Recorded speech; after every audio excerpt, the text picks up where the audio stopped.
everybody, it's Reekz Boxing here with Katra. Hi. From 12 Rounds Boxing. Been wanting to get her on because she's a female. I was like, yeah, why did you want to get her? Yeah, she's a female that owns a boxing gym. Something very different, very new. And we're here, her insight into how she got there. But first of all, you got to do the usual stuff. Like the video, even though you haven't watched it yet. Subscribe to the channel and comment your thoughts. Just let us know. And if you want to come on the show, just let me know as well, and I can get you on. But yeah. I'm actually quite nervous because we've only met properly once. And usually I'm here, It's because you've seen me fighting, isn't it? Yeah, that's what it is. I've seen a few bloody noses and I don't wanna cross the line and I'll get hit. I also got a top sent to me by my mate. It's Monsieur Blanc. Monsieur Blanc. Check it out. I'll put a link in the description below and you can grab it. Okay. So Katra, where should we start? Tell us about you first of all. Right. What do you want to know? Where do you want me to start? Just your background, like right. leading up to how you got into boxing. Like, were you like sporty or? Right. So I was not sporty at all when I was younger. I always kind of struggled a little bit with my weight. Was a little bit overweight. Couldn't really kind of get into sort of exercise. I didn't see myself as athletic, I guess. Didn't see myself as competitive at all either, which is weird to see where I've ended up. I just never really found a sport that really sort of grabbed me that I sort of could see myself doing. And I didn't actually get into boxing until I was quite old. I think I started Thai boxing when I was about 30, kind of moved to London when I think I was about 33. Well, where did you used to live? Scotland, sorry, I was in Edinburgh. Edinburgh. And, I had nothing to do with boxing until then, didn't know anything about it, never thrown a punch until I was about 30 when I started Thai boxing. And then from there, when I came to London... Sorry to cut you, because we don't want to go too fast. What made you start Thai boxing and where did you go to? First session? I think it was just a thing that one of my friends said, let's go and try this. I've always wanted to try it, and I was like, yeah, whatever. I did try a lot of different things, like kind of fad things, and that was in Scotland. I absolutely loved that. I loved it. As soon as I hit the pads, that was it. I was addiction. like, oh yeah, I like the noise, the snap, and because it was the first thing I'd really got into a routine doing. When I moved to London, the first thing I did was find a boxing gym. I found a coach, and I started training at Miguel's in Brixton. And I was in my 30s. I'd never done anything like that before, but once I started, I couldn't really stop. So obviously you started it like just for the training purposes. Yeah. At the same time, I did when I moved to London, I also did my personal training qualification, and it was a kind of I'm going to do this, give it a go, and maybe do it on the side, because I was a social worker before. Really miserable, just not happy at all. And then I thought, I'm going to do this. It was like sort of taking a bit of time out for myself, did this qualification, absolutely loved it. I never really looked back, I guess, so started boxing, started doing my PT, and started teaching boot camps out on Clapham Common, and it's kind of grew from there. Yeah. Okay. So in regards to 12 rounds boxing, how did you get there? Right. So there's a sort of big story, big background into how 12 rounds actually sort of formed. It grew from, first of all, from my classes on the Common. I also had a lot of help. I set it up with my ex-husband at the time. So we set it up together. And I've also got a business partner that helped me with a lot of the financial stuff. Was your ex-husband a boxer? He boxes as well, yeah. Okay. So it was something that we did together. And unfortunately that fell apart. And I didn't actually think I could continue it on my own. It was a big sort of struggle to overcome, to be able to see myself as actually running this boxing gym. I think, what I'm trying to say, I think it's a big thing about actually deserving to be there. Does that make sense? It's like... Is it because you started it with someone? It was kind of like, where they're now gone, it's kind of dropped on you and you're thinking, should I really... I think it's, I don't know, it's like, do I have enough knowledge? Do I have enough this? And I think that's, my whole sort of ethos is all around helping people with confidence and self-esteem. And that's, I guess, one of my sort of confidence issues to hurdles to get over, I guess, is actually believing that I could do it on my own. Well, I mean, I don't do it on my own. I do have a really supportive team around me. But does that make sense? Yeah, you're the spearhead. You're the one diving in there. The rest of the team's helping you. Yeah. But what I was gonna say, so when you started the personal training, did you incorporate boxing into it straight away? Boxing. It's always boxing. Yeah. I guess when I first started, I did my own boxing training. I hadn't fought at that point, and I guess it was a little bit of kind of fake it till you make it. I did work in a sort of corporate gym, and I was the boxing girl. I was the girl with the pads. And I think I kind of learned that was my USP, I guess, really, that one, being a woman, and also being quite a, I don't know, I think I've got quite a warm, kind of friendly approach that people feel, I don't know, that they can approach you. I'm not intimidating in any way, I think. So I think that helps people to feel safe, and they may be people that would quite like to get involved and do some boxing, but might be, I don't know, scared to go down the sort of more traditional boxing gym route, if that makes sense. Yeah. No, it is like that. When you walk into a gym for the first time, it's like very hot, sweaty, loads of men just and like, as you say, for a woman, it could be very intimidating. But where they had you to look at, like, oh, okay, and come and speak to you. And so with the classes you were doing on the Common, how many people would you train? So I started off, I remember my first class I had 4 people. Yeah. And I remember to begin with always thinking, is anyone going to turn up? Is anyone going to turn up? Did you promote it? Like, yeah, I did everything. I was constantly out flying, constantly talking to local businesses, you know, because back in those days I did everything on my own, and I had to build it that way. And it just did grow gradually. Was that for women? It wasn't specifically for women. I remember I started off as a kind of boxing boot camp approach, and then a lady that I still train now actually approached me, who was a mum, and she said, I've got a group of mums that would love this, would you do a class for mums? And I ended up putting on a class for mums where they could bring the kids as well. Okay. So then that grew really quickly as well.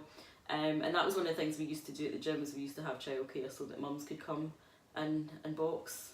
Unfortunately, we don't have that at the moment, but that's in the we still have most of those original clients still come, so that's nice. Yeah, as you say, if you're delivering a service and they value what you bring to them, they're always going to follow you on your new ventures wherever you go. Yeah, that's interesting. Yeah. From the park to the gym. Yeah, and I think that I'm quite a weird sort of, I don't know, mix. Like, I have this sort of boxing, like, I love punching the pads, I love getting in the ring and having a good scrap. But at the same time, I'm a bit... So you're northerner, that's why. I'm kind of a bit like woohoo as well. I'm quite spiritual. I'm quite... I don't know, I had a point there what I was gonna say about that. What was I going to say? Oh, it's totally gone now. We can edit this. Like, we have moments where we're like, I think in the podcast before, we were sitting there, we were just like, I was thinking, no, don't worry, when that comes out, I chopped it up a bit. I had a reason to bring that up, but I don't know what it was now. What were we talking about before that? We were talking about the original clients that have stayed with you. You're like me. Do you know when you try to be so precise that you forget yourself and you can't carry on because you need to...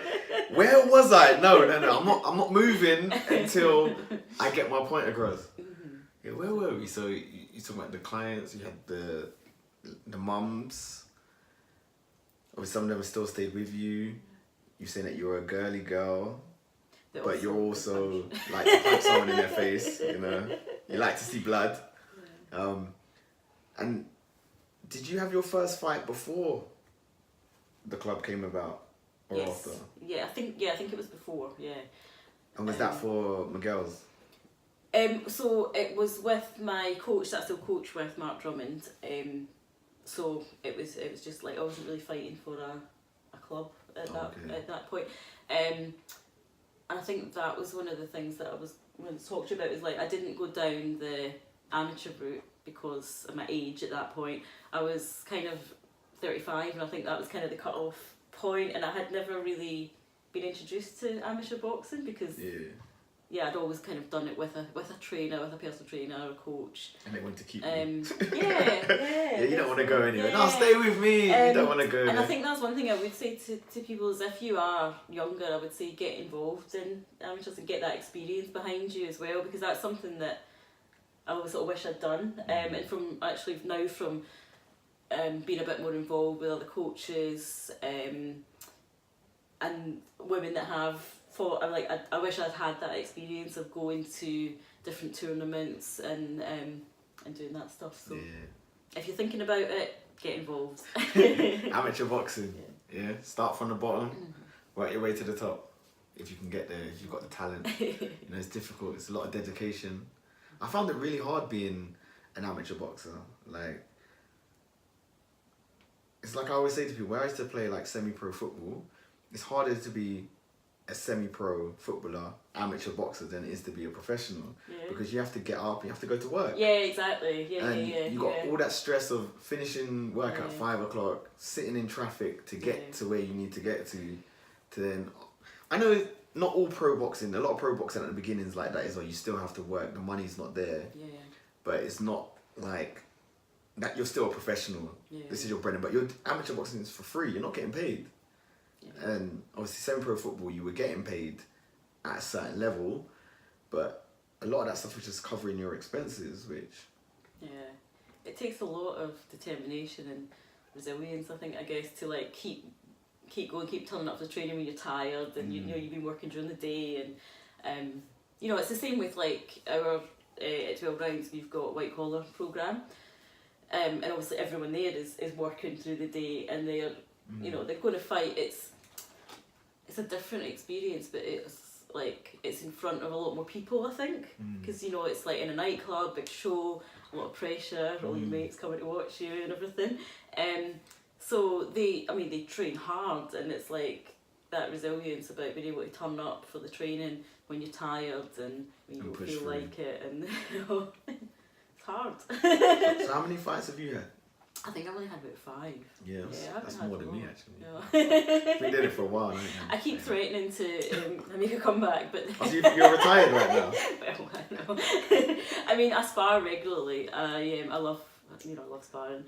And every time I'm in the ring, I'm like, yes, I think I can, I'll do another fight.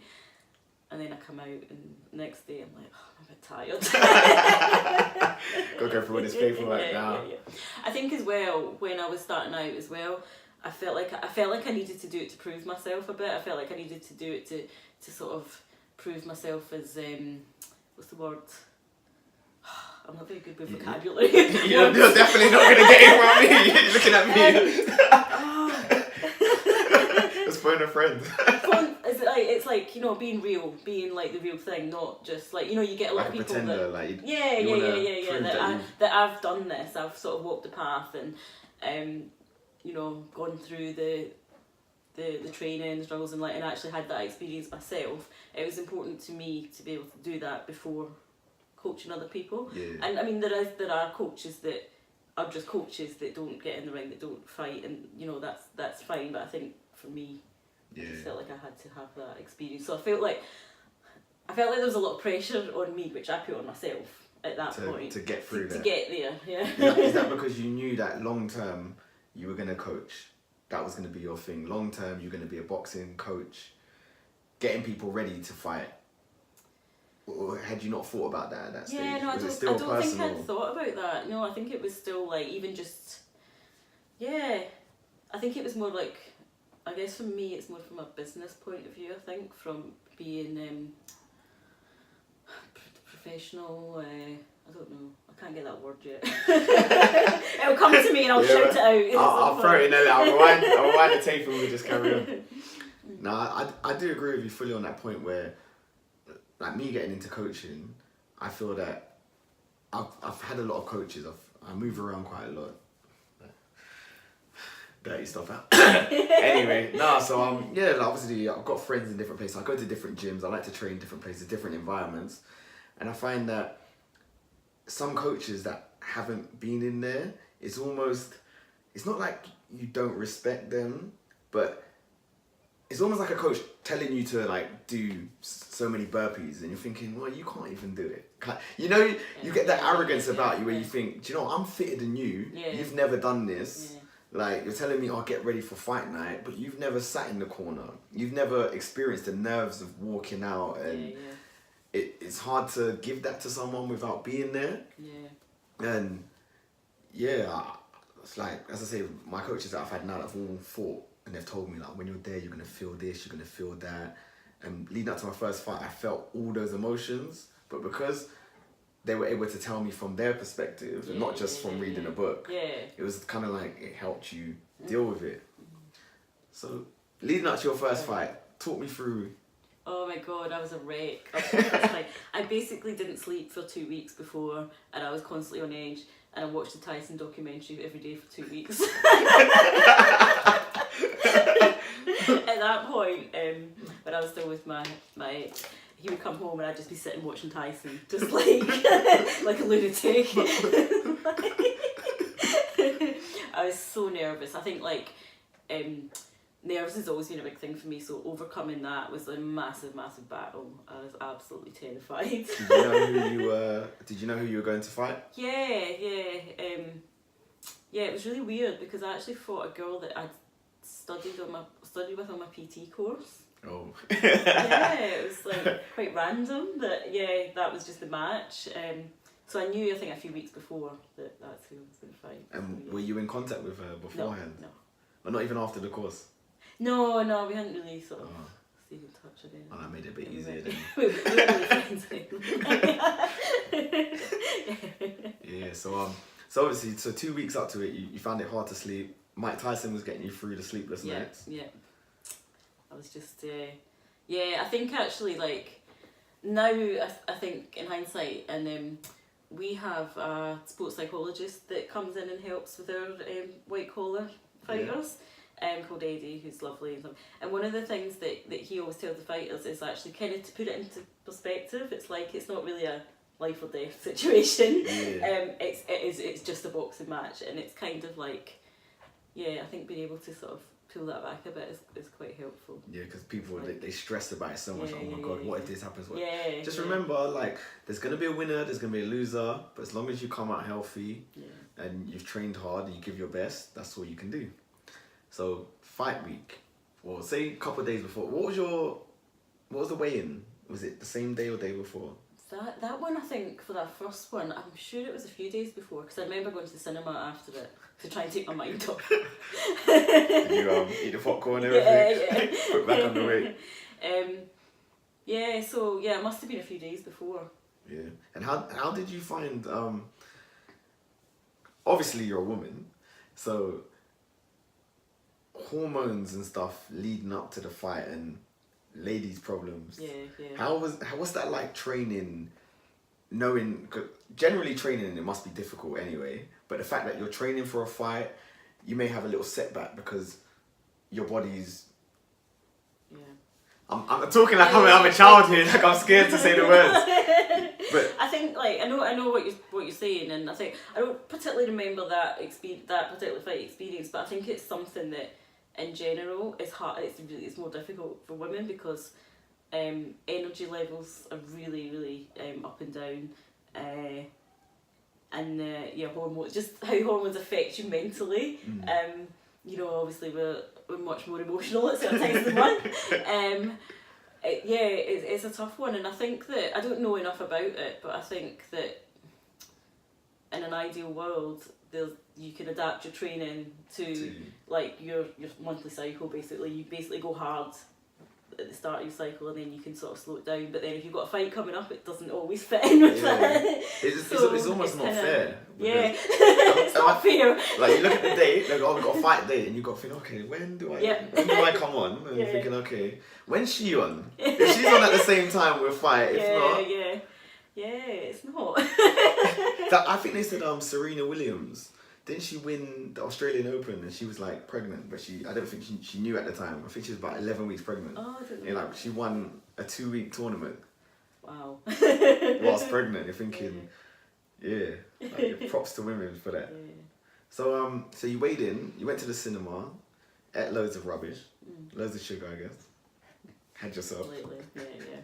And do you remember what you watched? I do, because it was one of the again, the name is escaping me. It's the series about the games, Hunger Games. Oh, the Hunger Games. Yeah.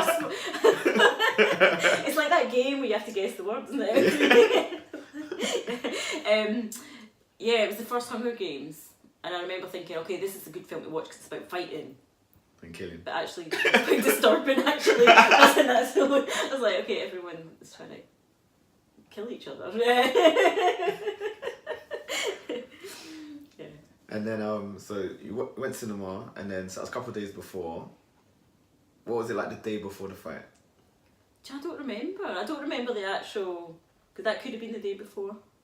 Might have been actually, might have been the day before. Probably more likely, isn't it, with the weigh-in. And that was a white collar fight.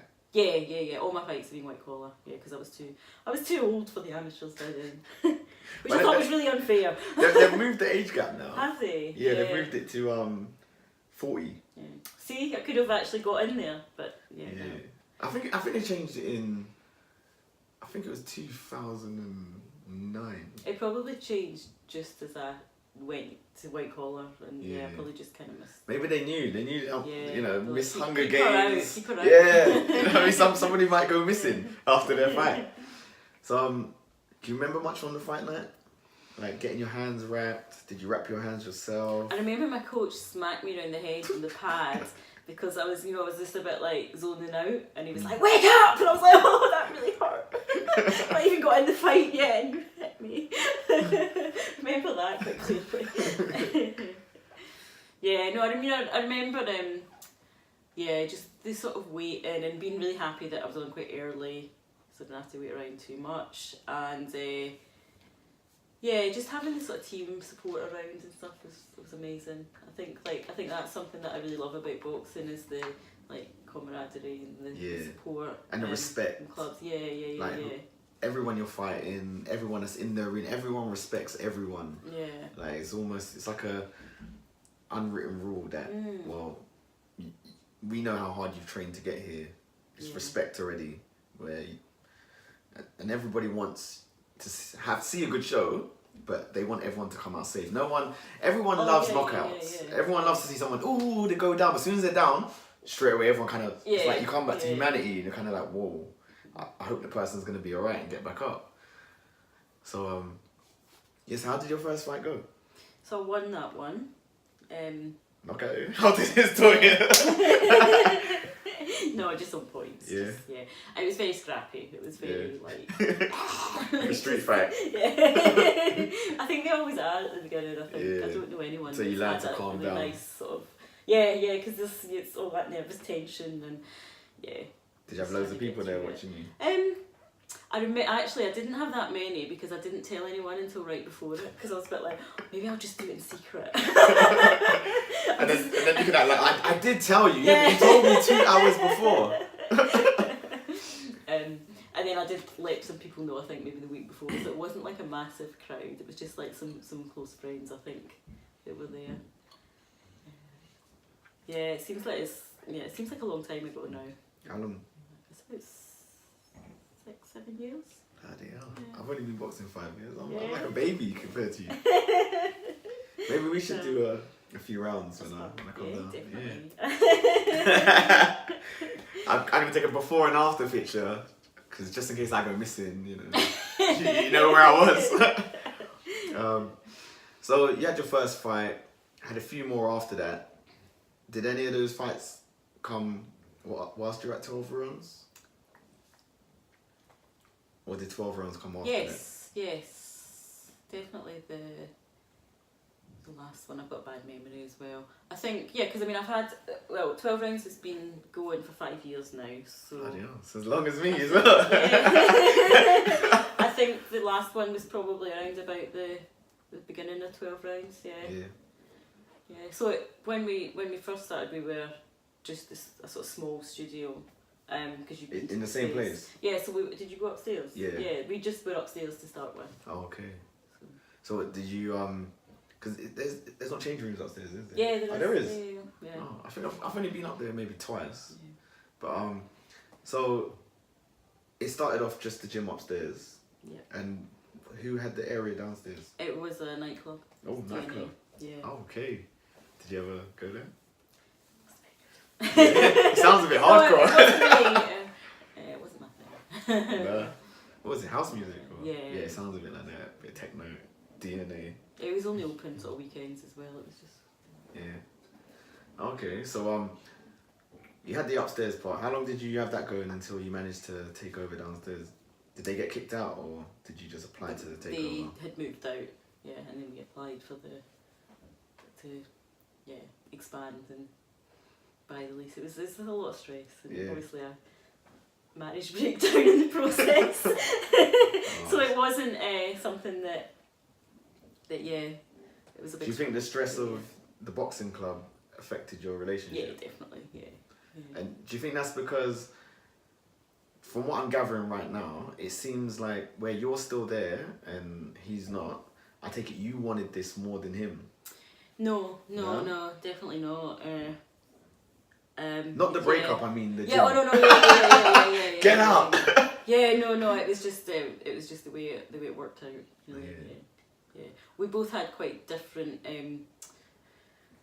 skills, I guess, sets, energies, I guess, that we brought to this, because he was much more involved in the fighting side and I was much more involved in the kind of, for me it's more about mindset and confidence and all the things that boxing gives you. That's always been my sort of speciality, I guess. And he was much more involved in the fight scene, and I think that was the big hurdle for me to come over, is whether I could do both. Yeah. And I didn't think I could. I really didn't think I could to start with, because I was like, well, I don't have enough experience. You know, I've only had a few fights myself. But I think part of it is like having a good team of support around you, and I guess that's a big thing that I always sort of say to my clients, that having a good coach and having people that believe in you is sort of a massive step to self-belief. And you know, if you've got that, it's kind of the building blocks, I guess. So that's helped. That helped me a lot, and now I feel comfortable, running the fight team as well. Like. So what does what happens daily in your club? This is a good point, because I was going to do a video on this. I was going to do a video on this because people say to me a lot, so what do you do all day when the gym's like, I just sit around doing nothing, you'll be about training and stuff. Obviously there's like a massive amount of like things to do to run a gym. I mean, we've got probably nearly 300 people between memberships, between different programs and personal training, kids programs, you know, coming through the gym every month, and there's a lot of admin in that, involved in that. There's a lot of marketing involved. There's a lot of bills to be paid. So you deal with all of that? So I've got a manager as well. I've got an operations manager, Emma, who is amazing. So Emma and I sort of do that together, and I teach some classes as well. But there's never any free time. It's like there's never time where, I mean, we have, you know, it's nice that we have time that we can train during the day and things like that. But a lot of people do like, oh, what do you do during the day when there's like, I'm stressed. I just go for lunch. So what hours is the gym open? Because you say you've got children that come in. So we open from 6:30 in the morning. So we do early morning classes that are more cardio based. So we do sort of bag attack, boxanity, and sort of HIIT classes in the mornings. And then 9:30, 10:30 we do daytime skills classes. So like we do a boxing fundamentals, which is a beginners skills classes, and some more kind of fitness based classes. And then we have kids at 5 o'clock. Straight from school. Yeah. What's it? Would they be under 16? Yeah, the kids are from 8 to 13. Really. Yeah, I teach the kids now. I love the kids. They're great. Yeah. So are they just random kids whose parents have got them to come, or is it from schools? Yeah. No, they're actually we had parents asking, so we started putting on some kids classes, and they've just grown again from word of mouth and things. But yeah, that's something that we want to do more of. It's nice. Yeah, it's always good teaching the youngsters, teaching them, as you said, to believe in themselves. Yeah. And that's the main thing. Boxing's all confidence. Yeah. I mean, I had a kids class yesterday, or Tuesday, and I was doing some like footwork drills and some games with them, and I noticed that some of obviously the smaller kids were faster at the footwork, and I noticed some of the bigger kids were kind of just giving up. And I was kind of having a talk with them, and I was like, you're all going to have different strengths, and it's important that you don't just give up on things that you feel like, if you're not winning, you don't just sort of give up. Because he's faster than you. He can get through that hole, but you can jump over it. Like exactly, yeah. And it's nice to be able to give them that, I think. Because your gym, the location of your gym is like perfect, it is right amazing. by the train station. It's absolutely amazing. I mean, every day I feel so much gratitude, just to have that space, and just for everything in it, and it's brilliant. Have you had because back to like the kids thing, because I know like around here a lot of the coaches, a lot of them are going into schools trying to get the kids. I know you're saying that your kids are generally from like the parents. Have you been like approached by any of the schools saying I mean, it's something that we want to do. I did have one school approach me, but then they sort of didn't get back to me again. But it is something that we want to do more of, is going out to schools and doing some programmes and things for them, to get kids more involved. Yeah, it's a good way to keep them on the straight and narrow, especially nowadays with the lack of youth clubs and just general space for kids to do anything. A lot of them are turning to boxing, or want to turn to boxing, because boxing is the thing right now. Well, it always has been, but I guess we just wasn't really looking. Yeah. And now with social media, it's projected everywhere, where it used to be on a TV, you'd hardly ever get to see a boxing fight. Now you just log onto YouTube, there's so many videos on how to do certain aspects of boxing. Yeah, the kids come to me and they tell me about fights, and they tell me stuff I don't know. They were like, did you see this? And I'm like, my day is busy enough. Yeah. They know everything. They know everything that's going on and stuff. So. So if anyone wants some, eating. We're promoting a healthy diet here. Yeah, I'm still injured, so I can do what I want until tonight. So the fight school that you guys do, because a lot of people ask me, myself, do you know what? I want to get in the ring, I want to fight. Like, where can I go? What's the deal? There's seen things where you sign up for certain places, but they're like, that's in the city. Where in the area around like southwest London, can I go? What's the actual? What does it involve? What's the process? So with ours, there's a lot of these programs where I think you don't pay any money, but you sell so many tickets or something. But they're like, from what I've seen, I'm sure there's some really good ones as well. But there are a lot of like massive classes where you're just kind of thrown into just loads of people. Ours is it's different. It's a paid program, so it's a 10-week program where they come along and they have so many structured training sessions per week. There's a lot of individual coaching, a lot of support. They've got their corner, their coach, their uniform and everything on the night. So yeah, it's does that really come nice. From what they're paying for as well? Does that come with it as well? Yeah, and it's really lovely, and I love doing it now because it's like they just bond so much. They've got their little WhatsApp groups, and they're all like going out after. Well, they're not going out for drinks obviously, but they're Yeah, they just become really tight. They become a really tight little group. I actually like that structure. So, you must not get a lot of people pulling out come fight night. We always get injuries. We always get. Oh no, but I mean just through the fact of where I'm getting to. Team. Yeah, where the other places where a lot of people have to sell tickets, they're under pressure to sell tickets. Yeah, I need to do this. I need to raise this much money, and then sometimes, from what I've seen, a lot of them they skip training sessions because they don't have to go. They tell their coaches, "Oh, I'm training here," but the fact that you have this thing where, do you know what, you're not only paying. You're paying for a service, so you're then gonna want to go. Definitely. Where you're improving anyway, and you're becoming part of a community, and I really do like that. That's a really good way to put it. You know, it's really nice. Now we've got groups that have had sort of 2-3 fights now, and they sort of Banner. do every they're the kind of, I guess they're like the group leaders now. Yeah.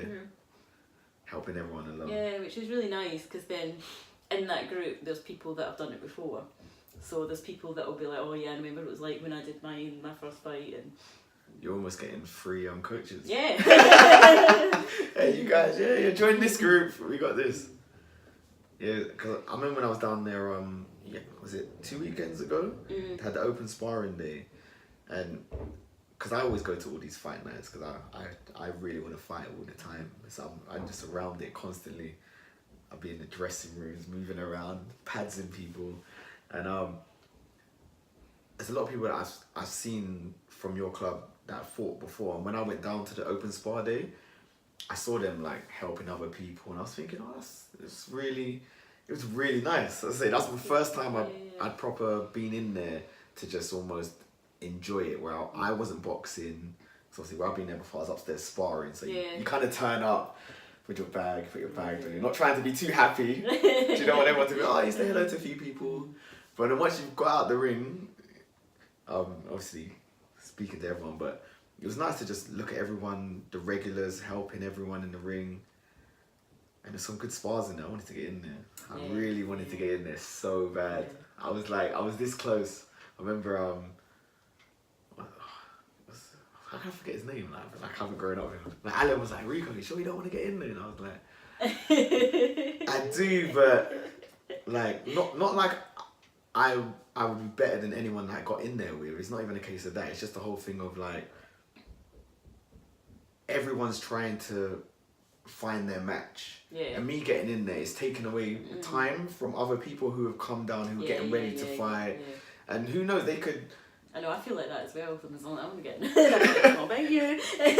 Basically, you could almost get in there, and somebody who was almost on the fringes of fighting, you're not even going hard. You might just hit her with something, and then she just think, oh, you know, I don't want this anymore. Then you lose somebody just because you wanted to have a bit of fun, but you kind of overstepped the mark, even though you didn't mean to.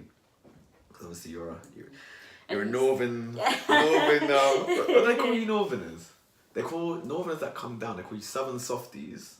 But what do they call the ones that stay up there? I don't know. No? Just wild. Yeah. Crazy. So did you notice how many girls there were at the sparring? Of our girls? I think we had 6 girls. 6, yeah. I know the one that I've seen her fight before. Blonde girl. She's a southpaw. I know that because I'm a southpaw as well. She looks so relaxed when she's fighting. She's in the ring. She just like nothing phases her. Like nothing at all. She didn't spar that day, did she? She was injured. She had a neck. Sort of probably so relaxed. That's why. But she was fighting. She just couldn't spar that day. So she's going to fight on the 17th. Yeah. So how many people are you gonna have on that show? We've got about 20 or between 2 shows. Yeah. So we should have probably 10 and 10. Okay, that's alright. And you confident? Oh yeah. Of course, nothing but W's. Just change the name of the club. Yeah. Let's talk about the love of your life. Okay. I was wondering when we were going to get on to this. Let's just jump straight in there. The love of your life. So, The love of my life is a little white puggle called Larry. Larry. Larry is our gym dog. I always wanted a gym dog. Well, I always wanted a dog. And I thought, you know, I've got the perfect lifestyle for it because he can come to work with me every day. No one to answer to. No. Dog's staying here. And a few months ago, I think in October, I got Larry. And yeah, Larry is just, he's the best dog ever. He's just full of personality. He's so naughty. You was actually going to bring him here, I weren't was you? going to bring him. He wouldn't have sat though. He would have been trying to eat everything and just, yeah. Larry, Yeah. I'm glad you stayed at home. You know, we'll meet next time. He wasn't at the gym when I was there. I know. So. He usually is in the gym, and he's actually been a big addition towards member retention. A lot of the members come in and they're like, "Where's Larry? Where's Larry? What's he?" And they like to get the Larry cuddle at the end of the session. So like your mascot. Yeah. I'm gonna think, do you know, if I ever open a gym, I'm gonna get myself You better have a dog. a little dog. Yeah.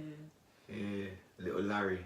He loves it now. He's got his little bed and he just hangs out and everyone comes and pets him and sometimes I let him run around in the actual gym when we're closed, there's no one in, and he jumps on the ring, he runs around, he steals things and runs away. His favourite game at the moment is stealing things and getting me to chase him. So he'll steal like wraps and gloves and just run off with them, and yeah. Little Larry. But he's adorable.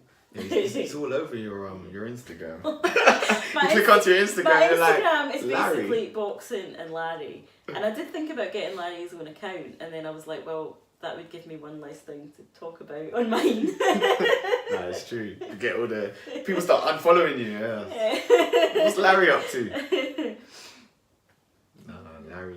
But there's another interesting thing that I read that you do, the woman's mentoring. Yeah, so that's a big passion of mine.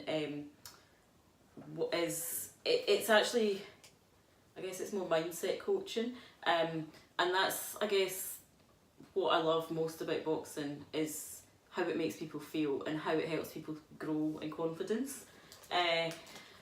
And through my own journey, I started doing a lot of self-development work, and I ended up doing stealing my sweets. I ended up learning about this particular type of coaching based on triune brain theory, which means that there's 3 different layers to the brain. So we've got our animal brains, which cause us to react and fight, flight or freeze, and then all the good stuff that we want to happen, or goal setting, or creativity, focus, all these things happen in our human brain.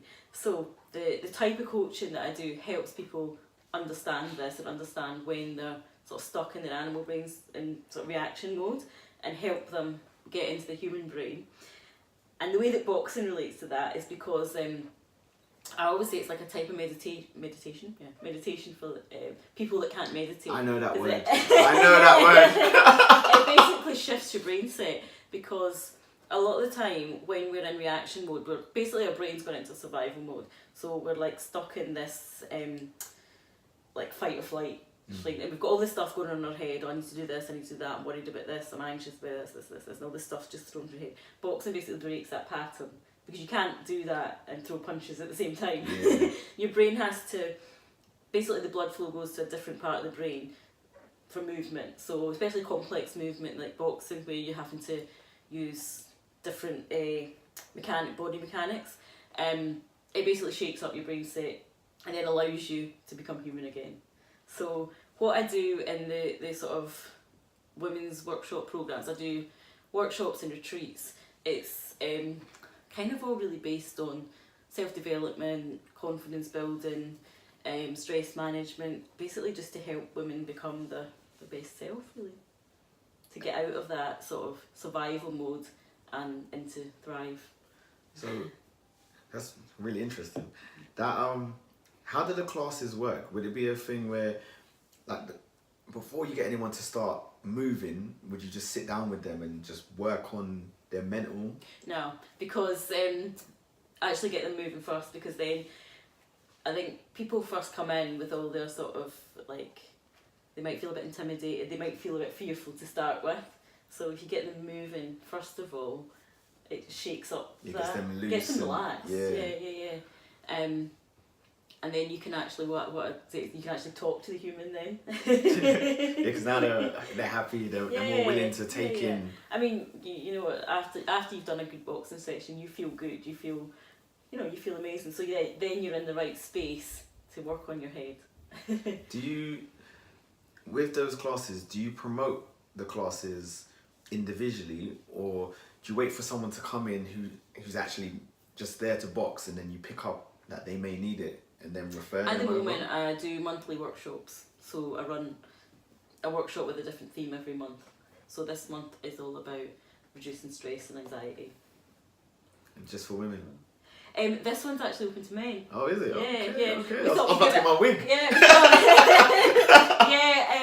We thought we'd give it a try this time and just open it up and see if I think with men it's you can't call it like mental health or stress, like you have to kind of, so I don't know how it'll go. I don't know if anyone will come or anything, and it's something that a couple of the male coaches are looking to do, is to start some sort of group work,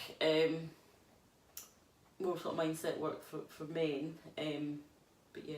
I've heard the market is there for that, especially, we just have to look at Tyson Fury. With what he's done and the way he's pushing men to be open about having problems. It's crazy to think that I can just talk to, what did I do? Was it a few weeks ago? I went to like a yoga seminar, because I started yoga. Oh, excellent. And got paired up. There's this pair up with somebody. Just kind of looked around, and me and this guy didn't realise he was the partner of one of the yoga instructors that were there. So we sat down and we just, they just said, look, speak to each other, get to know each other, find out stuff about them. So we had like 3 things you had to find out, like 3 different sections. And started on the first section. I thought, oh, I'll ask you the question. Started asking him questions. And we just started, the conversation went from here. And I don't think we ever left the first question, but we ended up here. We was both just opening up to each other about things with, like, even had my voice going a bit croaky there. I think so stuck in my throat. But yeah, we just started opening up about our experiences in life, and as men, we're taught to be strong. Like, you can't have feelings. You got to be the rock. You have to be the man. And it was so refreshing to think, I would have never done this. Like, a man I've just met, I'm telling you, I have feelings.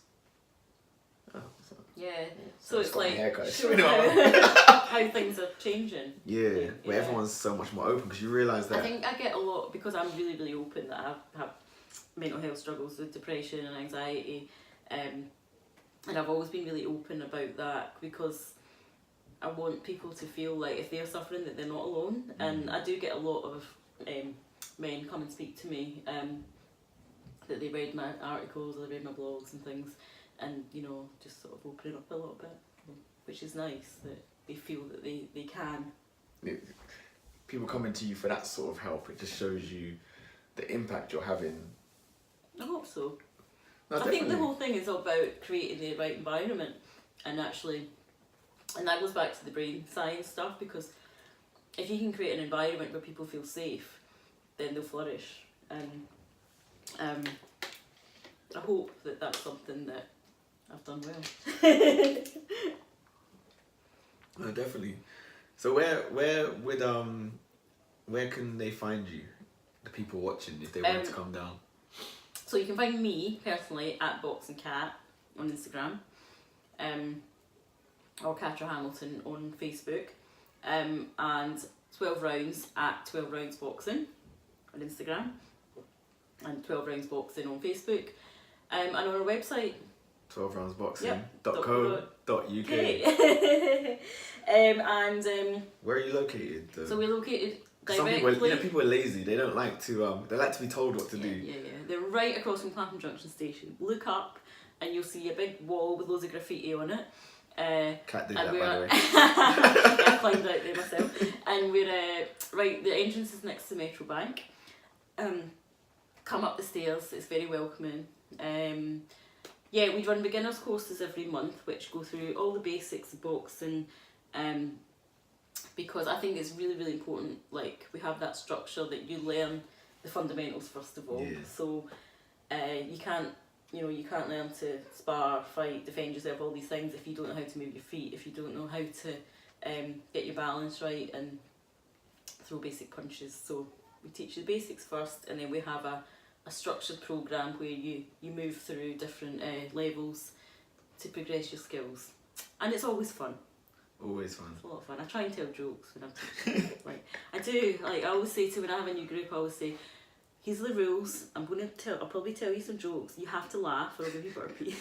And there's always kind of nervous sort of No one likes burpees. No one likes burpees. But they usually do laugh genuinely. Like, yes, this is all real. This is not.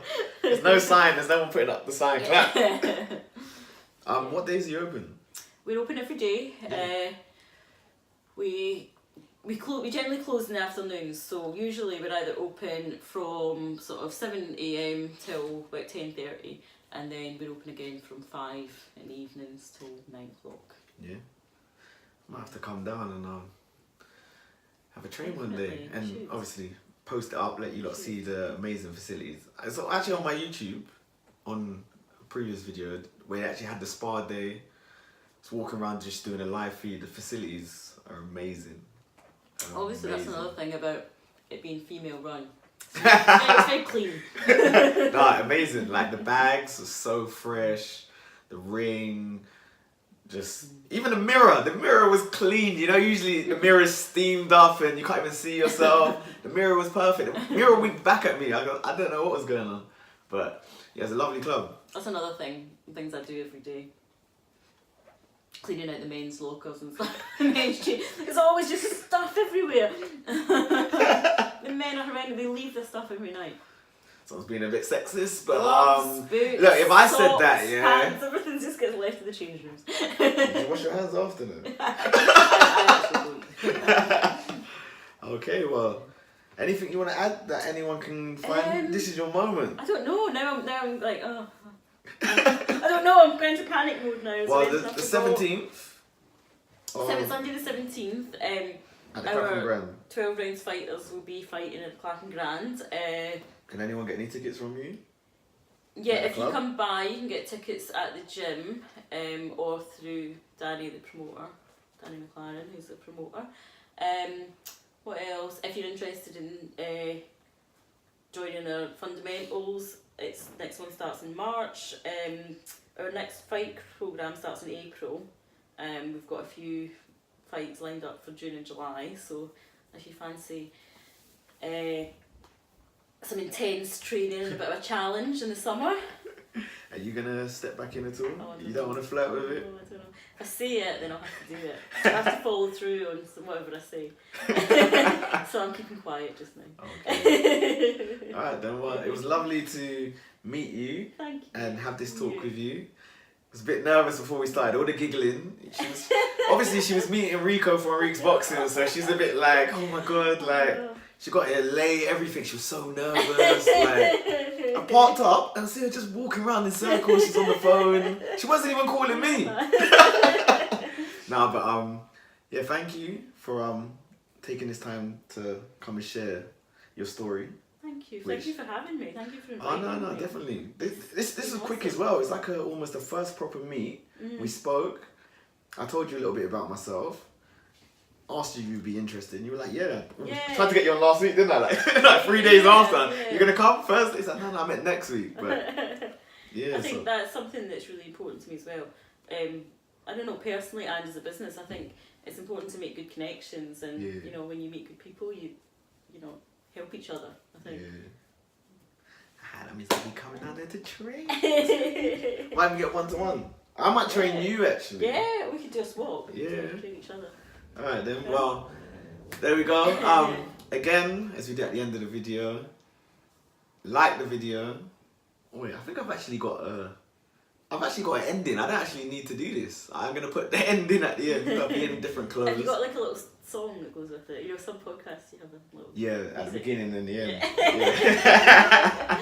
I'll show it to you after anyway. But yeah, if any questions that you want to put in the comments below, I'll put a link in the description to 12 rounds boxing, to Kat's Instagram, Larry's Instagram in the future when he gets one. You know, I can always go back and edit it so you can get him on there. Yeah, if you follow me, just expect lots of dog stuff as well as boxing. Does Larry have a girlfriend? He does. Yeah, Oh my God, Larry! I thought I could do the blind date thing. He has a girlfriend with a little dachshund called Lexi who comes to the gym as well. Oh, Lexi. Lexi's mum comes and trains, and Lexi hangs out with Larry for an hour. Oh, okay, it's all set up. Anyway, listen, look, Larry, he's an in-demand dog, so we can sort this out. But yeah, thank you. Thank you. And I will see you soon. Yeah.